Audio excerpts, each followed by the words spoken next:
I'm the oldest of three children. We are all UW-Oshkosh grads. We were raised in an extended family of grandparents and great grandparents and aunts and uncles. I come from a family of teachers. My father was a teacher. My grandmother was a teacher. Two great aunts, one great uncle, another uncle, and a cousin have all been educators. Hobbies of mine include traveling, attending concerts, researching family history. And one thing that many people already know about me is I'm a dog owner. I've been the proud owner of a corgi currently named Hank, and before that, a corgi named Oliver.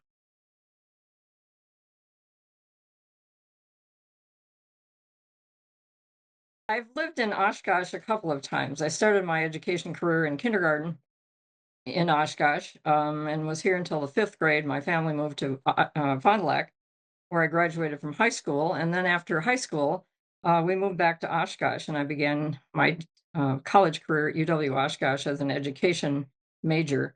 So, other than a semester in Manitowoc as an intern teacher, a full year in Madison as a grad student, and 3 summers working in summer girl camps, I've lived in Oshkosh the duration of my life. What makes Oshkosh unique to me is that it's a good place to learn, live, work, and play. We have a strong education, K-12 educational system, which interacts well with the vocational system, and also UW-Oshkosh as strong educational partners to benefit our students.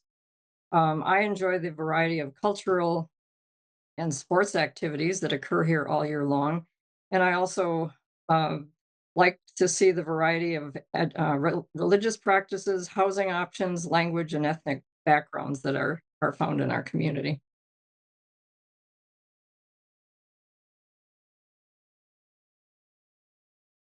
Well, as I indicated earlier, I was a I was a UWO education major, Broadfield Social Studies and history minor. I was an intern teacher in Manitowoc for one semester at Manitowoc Lincoln High School. I served as a junior high school teacher in Fond du Lac for about a dozen years, where I was also the cheerleading advisor and and the yearbook advisor. I was better suited to the yearbook work because I really couldn't do the jumps that were required for the cheerleaders, but I did know how to run a video camera, so that helped. I was an assistant principal at a junior high school in Neenah for 3 years, and then came to the Oshkosh Area School District as a central office administrator to oversee K-12 curriculum and professional development of teachers, uh, guidance and counseling, uh, gifted and talented media, computer labs, English as a second language programs in addition. And finally, I've been an ad hoc instructor at UW-Oshkosh, where I also worked for nearly 10 years in an alternative licensure program.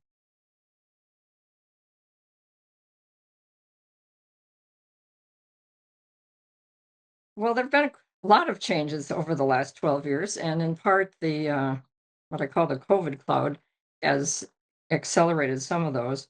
We've seen an increase focus on facilities, not only in our district, but throughout the state. There were many schools that were built after World War II for the baby boomers, the servicemen and women returning to this country and starting families, 50, 60, 70 plus years old. We've also seen an increase in people advocating for individual interests, not the group as a whole necessarily, but for their very own um, special interests. And we've also seen the involvement of political parties in ways we've not seen before. We've seen them providing monetary assistance, we've seen them endorsing candidates, and we've seen them advocating for only voting for their political party's candidate over other candidates in what is supposed to be a nonpartisan election. We've also seen increased support for vouchers with public monies going to private schools.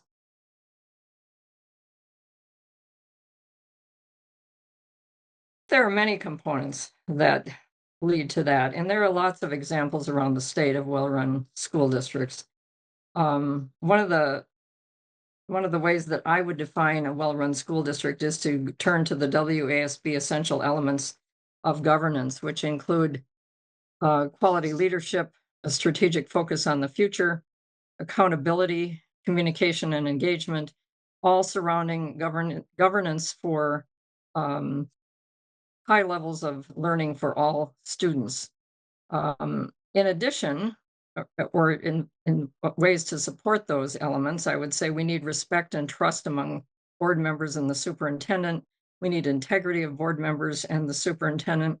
We need that focus on student learning and growth for all kids. And finally, a commitment to the success of public education. We also need respect for our financial, our physical, and our human resources in order to be good stewards of the resources that are afforded to us as board members.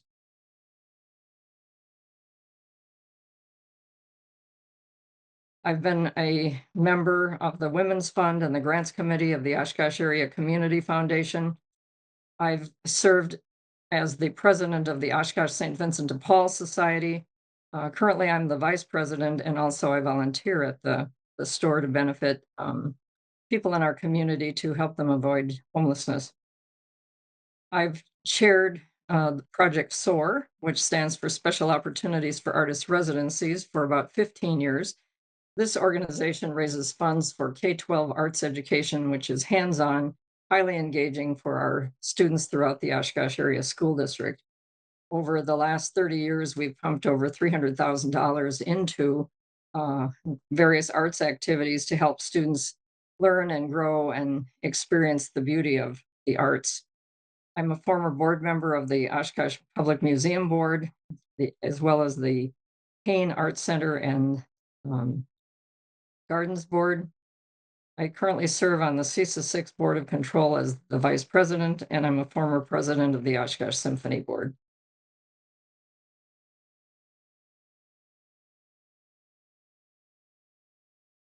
First of all, parents are the first teachers of our students. They know things about our students that we may not know. And so we can learn from them as they can learn from us about how those students behave in our schools. Everyone in our community has a stake in how well our students are educated, and parents and students probably have the biggest stake of all in terms of how well our students are educated. It was John F. Kennedy who said, and I'll paraphrase, "The children are our most important resource and our best hope for the future." As a teacher and definitely as an assistant principal, I learned the value of reaching out to parents and asking them to help me be more successful with their students, because they're probably in a better position than I am as an educator to know what students know and what they like and how they respond when they're encouraged to do something or not do something. So parents to me have always been a key component in making sure that we're coordinating our efforts as educators with those of the parents.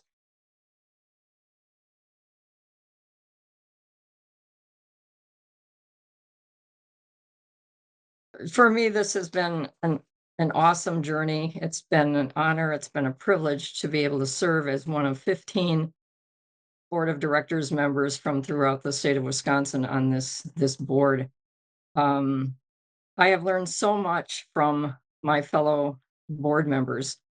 Um, there are just so many dedicated and caring public school board members from throughout Wisconsin. I've had the privilege to meet and to get to know through the uh, workshops and conventions sessions I've attended, as well as uh, through the policy and resolutions process.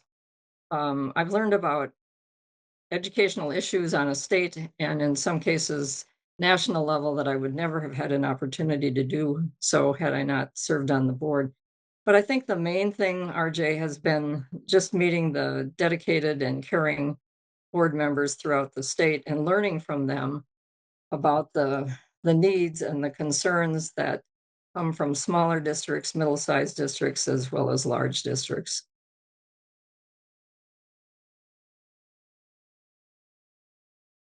Well, this is something I reflect on often. How am I a better person? How am I a better board member because of the influence of the WASB? Um, For one for one thing, service on the board has helped me to improve my listening skills.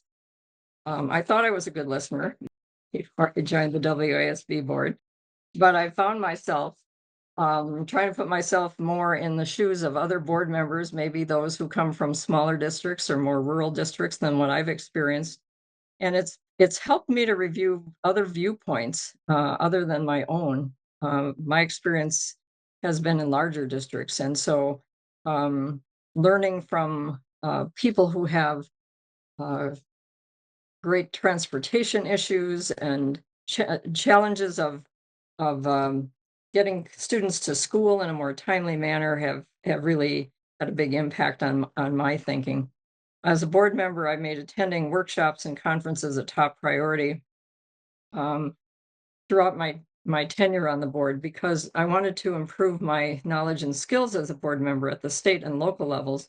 And it was important to me to serve as a role model, participating in my own professional growth and to model that for other board members across the state. I may be a more experienced member of the board of directors right now than some others, but I still learn every day how to be a better board member and what I need to know that I don't currently know. So, service has largely helped me with my listening skills and my ability to put myself into other people's shoes, so to speak, and to review their points of view and to try to look at multiple sides of issues to better understand what's truly going on.